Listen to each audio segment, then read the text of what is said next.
All right, let's jump right in. We're going to talk about something that's probably bugged you at some point.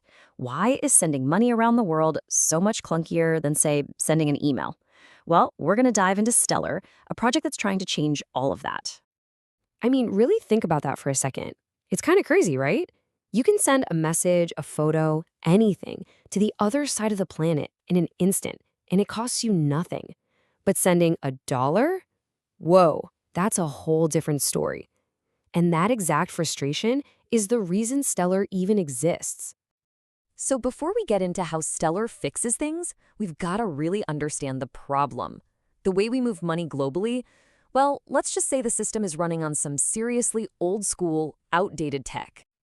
If you've ever had to wire money internationally, you know exactly what I'm talking about. You send it off, and then you wait. It can take days to show up. And the fees. You've got all these middleman banks taking a little slice, and it just eats away at the money you're trying to send. It's just full of friction, and that creates real problems for everyday people and businesses. Okay, so that's the problem. And this is where Stellar enters the picture. Now, it's really important to see it not just as another crypto coin, but as a totally new kind of financial plumbing, designed to be a digital bridge. Stellar's whole mission sounds simple, but it's absolutely revolutionary. They want to connect every currency in the world on one single seamless network. Just imagine it, dollars, pesos, euros, even other digital money, all flowing as freely as information does on the internet. And this quote right here, this is the key. Stellar isn't trying to tear down the old system and replace banks or dollars. Not at all. It's actually designed to work with them. Think of it as the glue that connects the financial systems we all know with this new, exciting world of crypto. So what powers this whole bridge? Well, that would be Lumens, or XLM. It's the network's own digital currency.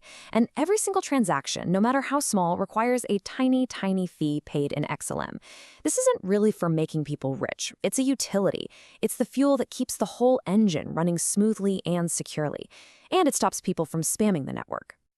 So you're probably wondering, how on earth does Stellar actually pull this off?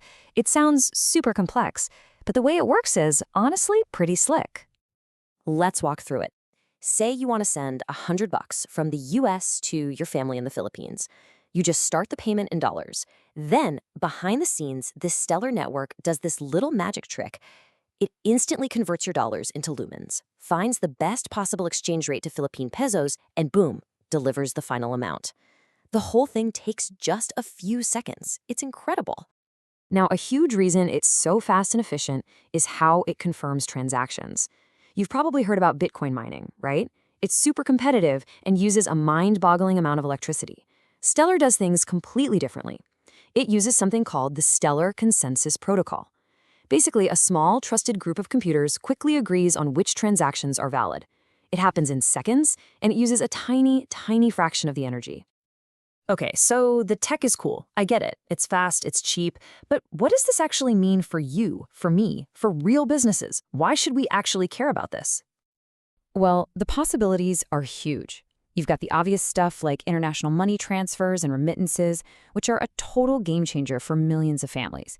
But it also opens the door to things that were barely possible before. Think about paying a writer a few cents for an article you liked. That's a micropayment. Or businesses creating digital versions of their own assets, like a share of stock. Stellar even has a built-in marketplace where you can trade all these different things directly on the network. Just let this number sink in for a moment. 3 to 5 seconds. That is how long it takes for your money to be confirmed, locked in on the other side of the planet. We're not talking about 3 to 5 business days anymore. We're talking about seconds. And if the speed didn't blow your way, look at the cost.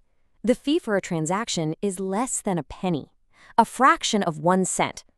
So it's not just a little bit faster than the old way, it is thousands of times cheaper. It's a completely different league. You know, this analogy really just nails it. It gives you that familiar feeling of convenience you get from something like PayPal, but then you slap on these superpowers. It's way faster, it costs almost nothing, and it's not limited by borders. It's available everywhere. Now, of course, it's not all smooth sailing. No project is perfect, and to really get the full picture, we have to be realistic and look at the challenges Stellar is facing on its journey. So there are definitely some big hurdles. For one, you've got serious competition from other projects like Ripple, which are trying to solve very similar problems. Then there's always regulation. Moving money across borders means you have to deal with a messy web of different laws in every country.